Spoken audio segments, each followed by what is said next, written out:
इसमें मांधाता राजा ने पूछा है, आप ये बताएं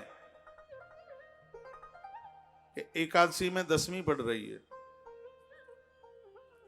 और दूसरे दिन एकादशी बिल्कुल है नहीं,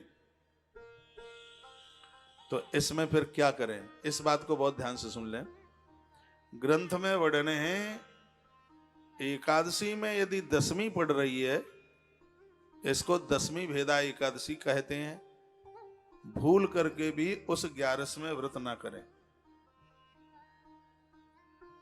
दसवीं में एकादशी में यदि दसवीं पड़ रही है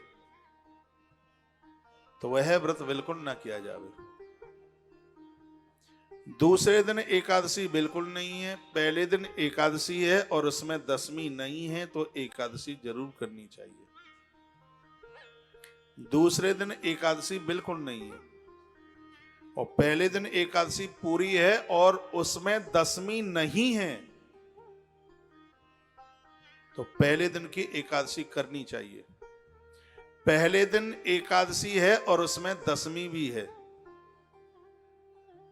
लेकिन दूसरे दिन एकादशी बिल्कुल नहीं है, द्वादशी है, तो ग्रंथ में वर्णन है कि दूसरे दिन बिल्कुल भी एकादशी न हो, पूरी की पूरी द्वादशी है और पहले दिन एकादशी में दसवीं है, तो दसवीं वाली एकादशी छोड़ दीजिए, द्वादशी के दिन एकादशी कीजिए, आपको 11 का पूरा फल मिलेगा, बिल्कुल भी कटौती नहीं।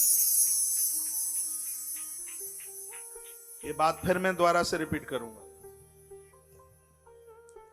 ये प्रश्न किया गया है राजा मांधाता के द्वारा। पहले दिन एकादशी में दसवीं पड़ गई है और दूसरे दिन एकादशी बिल्कुल है नहीं, तो इस स्थिति में एकादशी करनी चाहिए कि नहीं करनी चाहिए, क्या करें? तो गुरुदेव वशिष्ठ ने कहा, पहले दिन एकादशी है, दूसरे दिन एकादशी नहीं है, तो पहले दिन की एकादशी करें।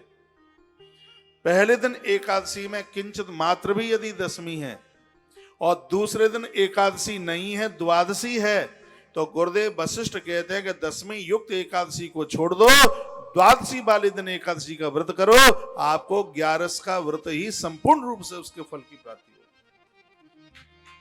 गुरुदेव वशिष्ठ कहते हैं उसका पारण दूसरे दिन होता है, त्रयोदशी में जाकर। वो कहते हैं कि जब त्रयोदशी में जाकर के पारण होता है तो उस एकादशी का फल पृथ्वी दान के बराबर हो जाता है। यदि त्रयोदशी में पारण किया जाता है तो उसका फल अपने आप में धरती दान के बराबर फल प्राप्त हो जाता है। तो ऐसी इन जो अद्भुत बातों का वर्णन किया गया है, ये बातें बड़ी वंदनीय हैं।